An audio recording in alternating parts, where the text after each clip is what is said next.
National Weather Authority storm coverage is sponsored by Casco Bay Generators. We are wrapping up a day full of storm coverage as post-tropical storm Lee made its way through Maine and is still bringing soaking rain down east. Good evening. Thanks for joining us. I'm Marissa Bodner. And I'm Greg Lagerquist. That storm did wobble a little bit to the east overnight last night. Certainly been good news for greater Portland. In fact, almost no rain in the Portland area. But as expected, we are seeing trees down, tens of thousands of Mainers without power right now, especially the mid-coast and down East Maine. At last check, around 32,000 CMP customers are without power. They are widespread, with many of them on the mid-coast and Lincoln and Knox counties. Versant Power also reporting major outages. At last check, they had just over 18,000 customers affected, so both companies are reporting some progress tonight. Now, Versant said the wind was actually too strong for much of the day today for their crews to work in their bucket trucks. Both CMP and Versant saying anytime the wind is above 35 miles an hour, they just can't use those bucket trucks. Not safe.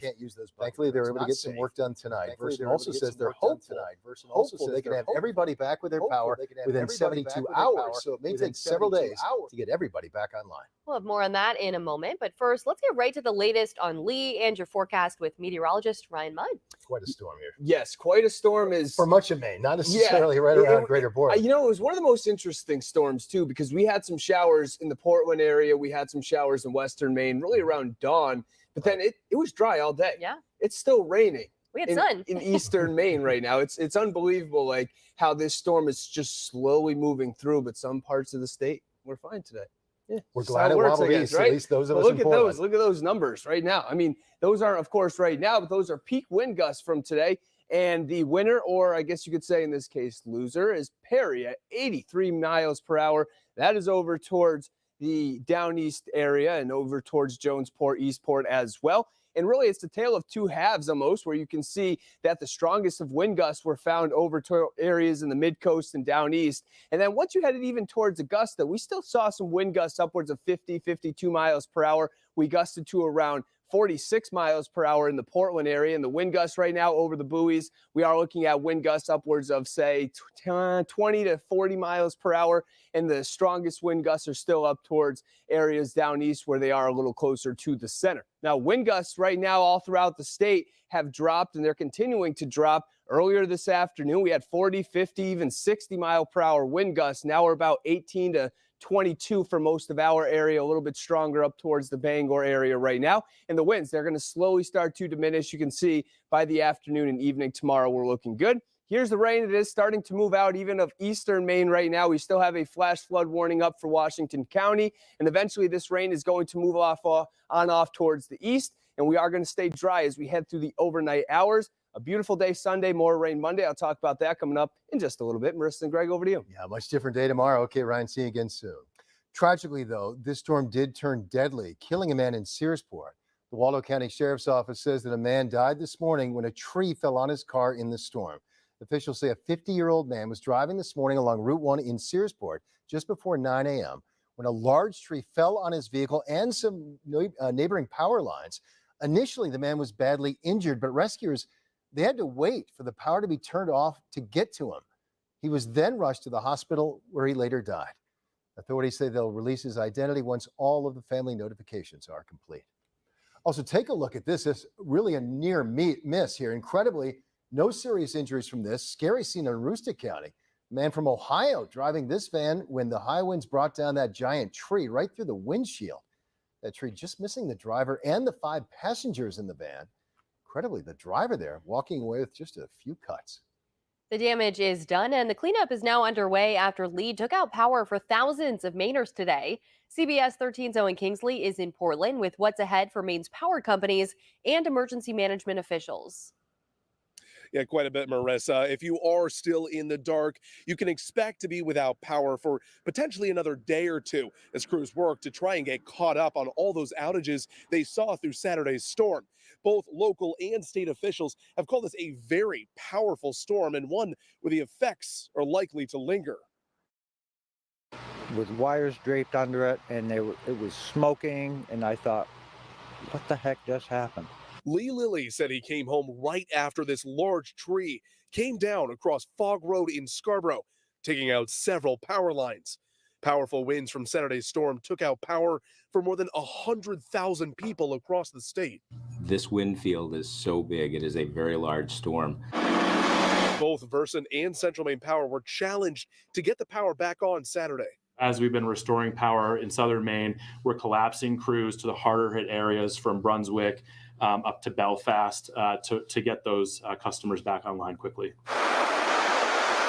At times, winds were so strong it wasn't safe for utility workers in their bucket trucks. They are certainly performing damage assessment and doing work from the ground when it is not safe for them to fly in the buckets. In the days ahead, officials with Maine's Emergency Management Agency will begin working with the hardest hit areas and calculating the damages. So we'll be working through this. Our recovery team's going to be busy working with the towns. We're going to be connecting continuously with our county directors and the locals to find out if those damages have surfaced. In the meantime, utility workers are continuing to restore power for the next few days. And if you come across any down lines from the storm, steer clear. The last thing we want during one of these storms is to see someone lose their life trying to clear the way for traffic or trying to get out of their driveways. For those who are still in the dark tonight, both CMP and Versant say that they are hoping to restore power by the end of the day, Monday, and by the latest on Tuesday. Live in Portland, I'm Owen Kingsley, CBS 13 News. Yeah, still a lot of work ahead. Thank you very much, Owen. On our area, the mid-coast had some of the most severe weather from Lee and the most outages. CBS 13's Asia Reed is at Bowie Park in Rockland, where the winds topped 50 miles an hour today. As of Saturday evening, there's been around 60,000 Mainers without power, and that's according to CMP. And Storm Lee has caused some rude awakenings for some Mainers living right here in Rockland. And then I was over having my morning grumper, and I heard this crash. I'm like, oh my God, I'm gonna get killed because this tree's gonna fall on my house. Rockland resident Jesse says his friend was just about to leave for work when this tree came toppling over onto their car. Jesse says they don't have power, but they're hunkering down.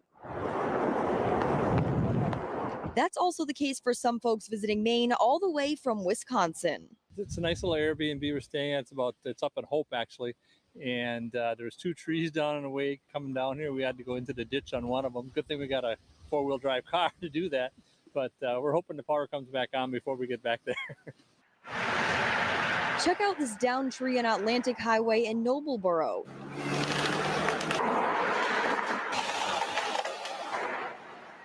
Just a minute down the road in Waldoboro, a handful of CMP crews set up to trim trees away from power lines. Some folks say they're prepared and staying inside to be safe.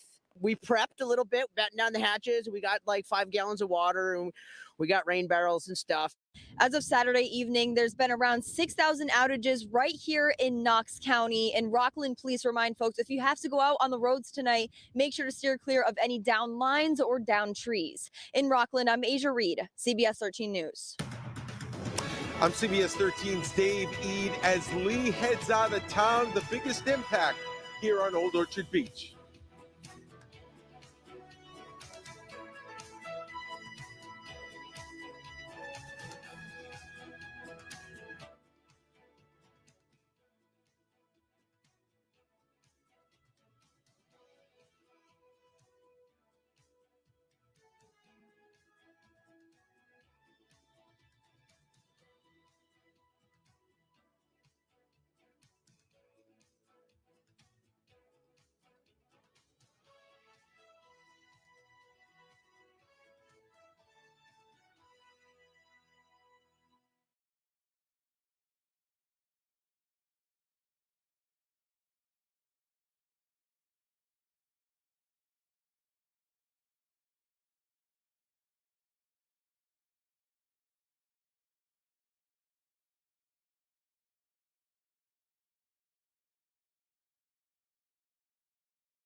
Start your health news tonight. Several foods that taste delicious this time of year can help you eat for energy. Medical reporter Liz Bonis shares what's on the list. Anytime you want to eat for energy, think whole foods as opposed to those that are processed, and foods that are grown where you live. We carry as much local and regional products as we can from makers, farmers, sell a little bit of everything. That's because when you buy whole foods that are grown locally, such as those you see here at Ohio's Madison's at Findlay Market, they are fresh. The fresher the food, the more nutrients maintained for energy. If they switch up what they sell each season, We do a lot of the stuff, a lot of the produce we have here, we try to keep seasonal. you're likely to get even more of the nutrition your body needs. Apples right now are a seasonal favorite and top the list of foods to eat for quick energy this time of year. Second on the list. What are your favorites, Mom?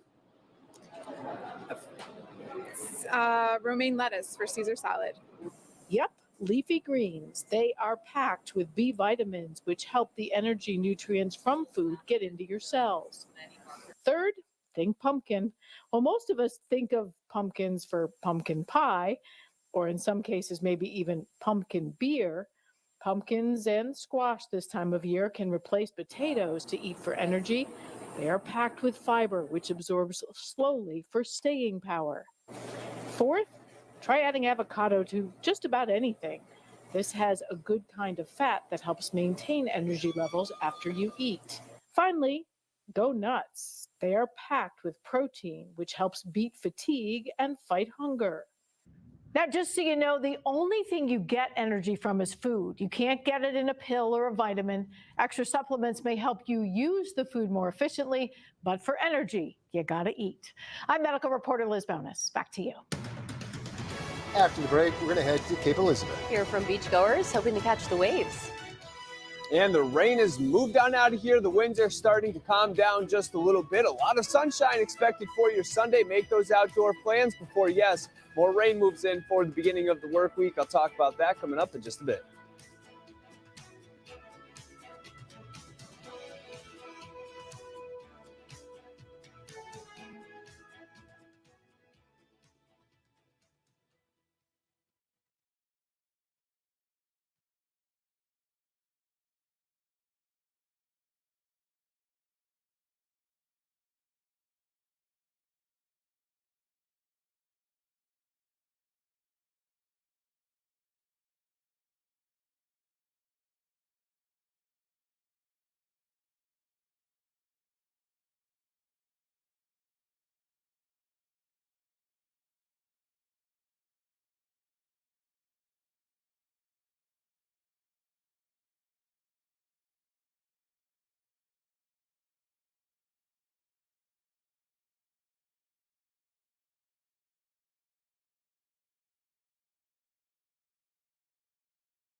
Well, we didn't see much rain in southern Maine. We did get plenty of strong wind gusts and some wicked waves. We did, and then a lot of Mainers and vacation land visitors eager to see what Lee would do.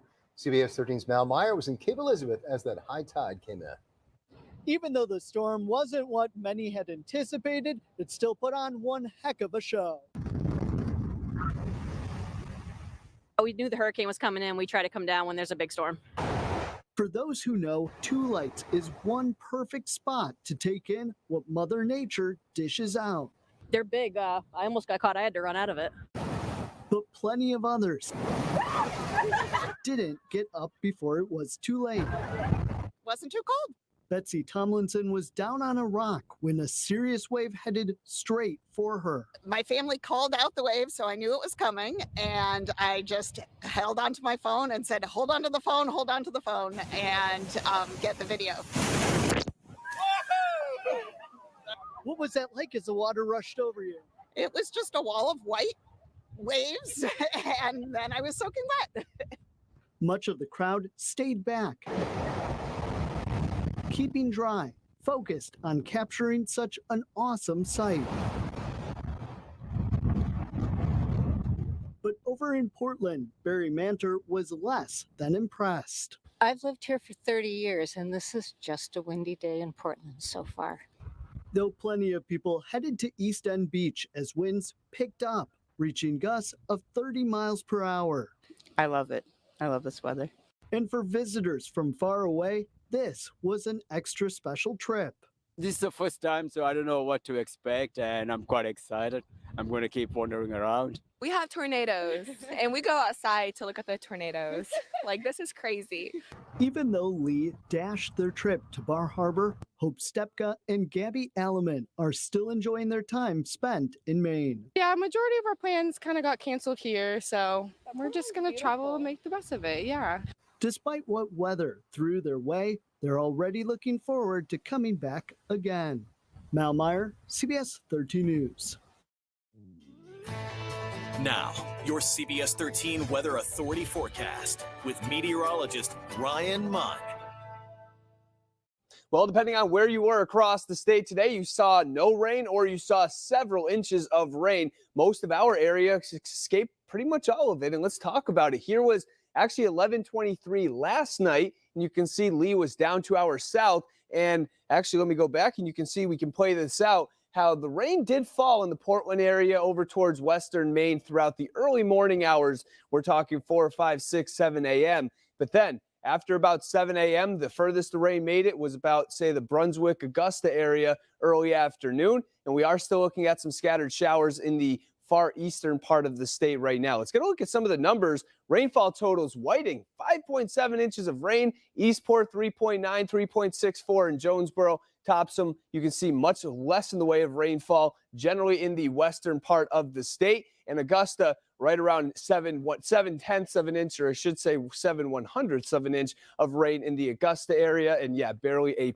trace down towards the Portland region. Let's get a look at the rainfall numbers, and you can see that we did have some of the highest rainfall totals up towards areas down east, the mid-coast as well. And we can even zoom in a little bit closer, and you can see some of the numbers: 3.3 inches, 4.1 down towards areas just south of Machias. Yeah, so quite a bit of rainfall in this part of the state. Thankfully, here in southern and southwestern Maine, we escaped pretty much all of the rain throughout the day, but it was still breezy out there at times as well.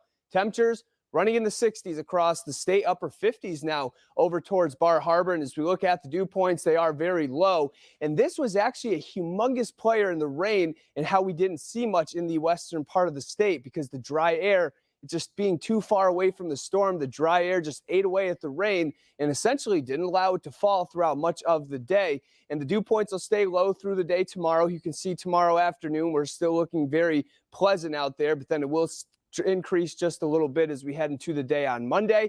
And that's because rain is on the way. And you can see the storm down to our south. Here goes Lee, that is gone. And then this next storm is going to turn our attention for later on Monday, especially during the afternoon and evening. You can see this rain moves up, and we're looking at a good amount of rainfall expected, especially later on Monday afternoon through early on Tuesday. But temperatures tonight falling back to the 50s for most. And I needed an excuse to use this. It's a Sunday. Post-storm, lots of sunshine, temperatures in the upper 70s. Maybe you want to head to the beach. We're not going to be able to show this too much longer, so get out and enjoy. It should be a beautiful day. Temperatures will run in the 70s to near 80 degrees. If we get enough sun, I think some spots will top out in the upper 70s and lower 80s. Here comes the rain. This is Monday afternoon, Monday evening, and it shows you some heavy rainfall possible in some parts of the state. This continues into Tuesday morning as well. I think most of this clears as we head into Tuesday morning, so that is some good news. And here's a look at your 7-day forecast. The rain for the day on Monday And then I'm getting tempted to take the rainfall graphic off of Tuesday. We'll leave it up for now, but I do think Tuesday is a mainly dry day. And then Wednesday, Thursday, Friday into next weekend, it just looks like a fantastic stretch. This is what fall is all about. We're going to see mainly sunny skies. Temperatures will run in the lower 70s, and we are going to see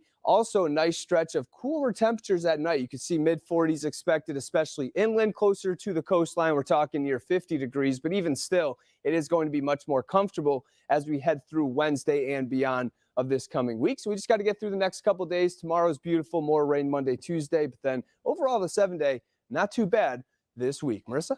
Ryan, thanks. Well, it was far from a beach day, but Old Orchard Beach was packed with people who all came out to see the big waves, courtesy of Lee. CBS 13's Dave Ead was on the beach and gives us a look. Well, the remnants of Lee didn't bring any rain here on Old Orchard Beach. What it did bring was high winds and some majestic surf. And oh yeah, a whole lot of spectators. Folks from all over coming to OOB to see Lee. We don't get to see this too often. And to be honest with you, and coming down here and seeing this, it's a little different, but I still like it. Some more than others. It's a little non-storm almost. The storm may have lost some of its punch before passing through Maine, but at high tide, the waves were the main attraction. What do you think of those waves? I want to jump right in. Bring my surfboard. Come on, the surfers over here now. I think they're crazy. Yep, we had surfers. And believe it or not, even some swimmers too. Great underpull, yeah. Yeah, but you know, it's fantastic and got to have a sense of adventure. It's been an adventure for Tracy Haltorf, who's visiting from Minnesota, celebrating her 50th birthday. I'm glad it's not too treacherous so we can fly out tomorrow, but yeah, this is amazing. So as Lee leaves town, with it, the wind and the waves are expected to subside. Reporting from Old Orchard Beach, Dave Ead, CBS 13 News. All right, Dave, trading in sports for his weather hat today. Appreciate you, Dave. And a live look outside our Portland Skycam. We are expecting a beautiful Sunday ahead. We'll be right back after the break.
Welcome back. Here's a look at America's steals and deals.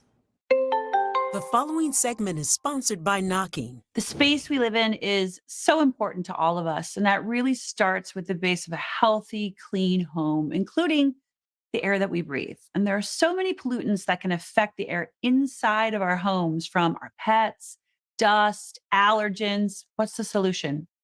Here's one. This is the Clean Light Air. It's super compact, easy to use. It even fits in the cup holder of your car. It's an air filter that can remove up to 99.9% of particles you don't want in your house, like smoke, odors, pet dander, air pollution. And this thing is small, but really mighty. It can purify up to 161 square feet at a time. So think about it in your office, your kid's dorm room, for a small bedroom. So many people love using these in the kitchen while they're cooking. Even if you've never thought about the air quality in your space before, you will absolutely feel the difference right away with this product. Place them anywhere your pet hangs out, or when you're going somewhere running errands, put it in your car. It's super quiet. It's super easy to use. And another thing I love, you can charge your devices at the same time. There's a USB port. Add your favorite essential oil to the sponge inside so the air will not only be clean, it will smell great. And today we're offering a 2-for-1. Both of these for the price of less than you normally pay for just one. Take advantage of this deal. Go to asadeals.com. Well, we are finally done talking about the hurricane, and we have nice weather tomorrow. Yes, we have a beautiful day tomorrow. Lots of sun, temperatures near 70 or near 80, excuse me. Then the rain moves in as we head into Monday afternoon, Monday night, and then beautiful stretch Tuesday, Wednesday, Thursday, Friday. Look at that. Yes. Get out and enjoy. 70s during the day, 40s at night. Looking forward to it. Thanks for joining us. We'll have more updates on the outages and the efforts to restore power throughout our Sunday as well. In the meantime, have a great week.